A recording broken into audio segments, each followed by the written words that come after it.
Fellas, in today's video, I'm going to be trading a VIX 25S1 setup queue, and I'm going to be taking this 20 USD and flipping it to over 100 USD as usual. So let's get into analyzing.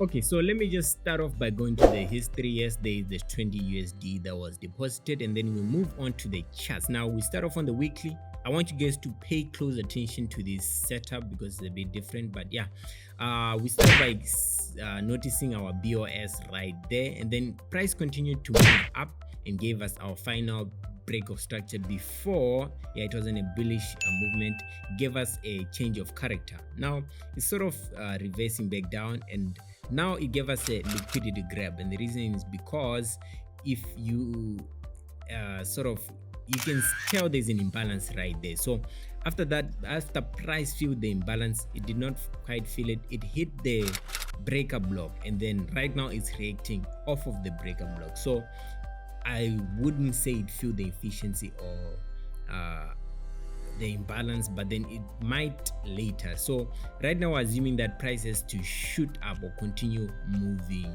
up. You see what I'm saying? Like, or it might shoot down. So when we continue on sort of like onto the 4 hour, right at the breaker block, we see that price gave us a break of structure, and then afterwards gave us our first, should I say, market structure shift or a change of character right there. So we are at the breaker block right now, and we're assuming that price will continue shooting up. So it gave us a break of structure after it gave us our market structure shift, and then you can see right there it gave us a huge expansion. So there was a huge expansion or an imbalance that it created when it was shooting up. Now price then, it dropped down and it filled it right to the daily order block.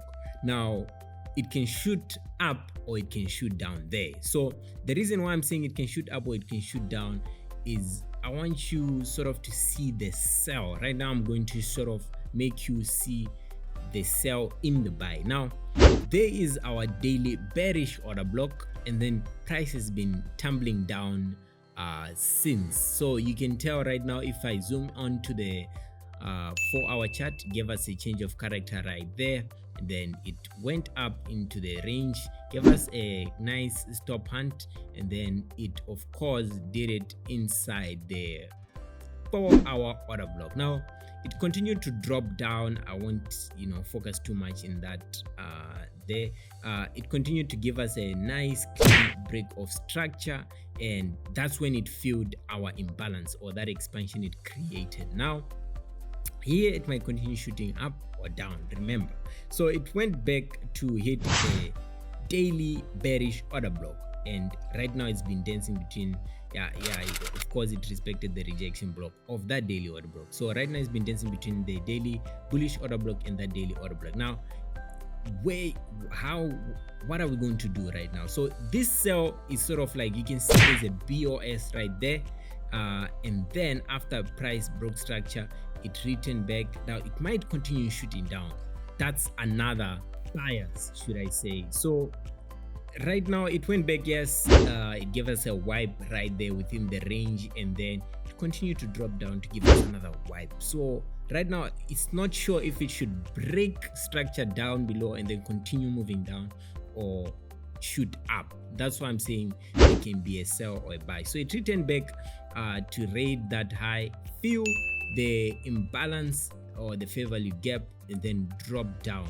You see that was a nice rebalance right there. So should it sort of continue dropping down, that's how I'm looking at it. But because price has hit the daily order block, like the bullish one, it might continue shooting up. So right now the only safe way is to sort of buy into the 4 hour order block right there. So you see how it sort of were both in the sell and the buy at the same time. We're buying into the sell. Now price at the daily order block gave us a stop hunt on the 30-minute, and then after that, this is our typical reversal, and then it gave us a break of structure. So we have to buy when price yeah, after it gave us a break of structure, of course, it dipped down and then hit the 15-minute order block, respected it, and then continued to move up. Now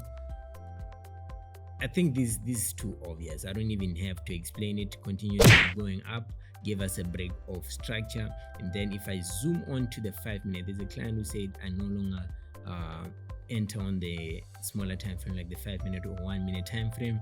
If I zoom on to the 5 minute, you can see there's the 5 minute order block, and that's where we're going to be entering. But then is it quite it? Yes, that is the 5 minute order block. I think we should be buying at right there. So that's where I started placing my, should I say, buy, yes, that's where I started to place my buy limits. I thought I zoomed into the 1 minute time frame there. Okay, now yes, so you can see there's that 1 minute order block right there. That's the exact sort of, should I say, place we're going to be buying at, because this is so, I don't know, I did not highlight it properly. There's sort of a fair value gap right after it created the order block, the 1 minute order block. So that's why I started to stack up my buy limits at, and we'll have to see what price did right in that level.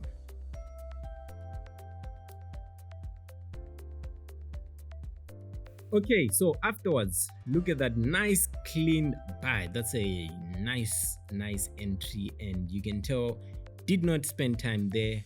We're at around 100 USD profits, and of course that's sort of my checkpoint. I like closing after I spin an account from 20 to 100. I'm good. Yeah, so I decided to close right at a clean 100, but of course, you know, when price was still moving up and down, I closed at 117, but it doesn't matter. So we're not going to, it actually kept on shooting up. I did not plan to enter the buy, and it hurt me because I could have actually kept on holding. So yeah, right there, I could have kept on holding, but it is what it is. Thank you guys for watching. Make sure to like, comment, and subscribe if you haven't, or see you guys on the next video.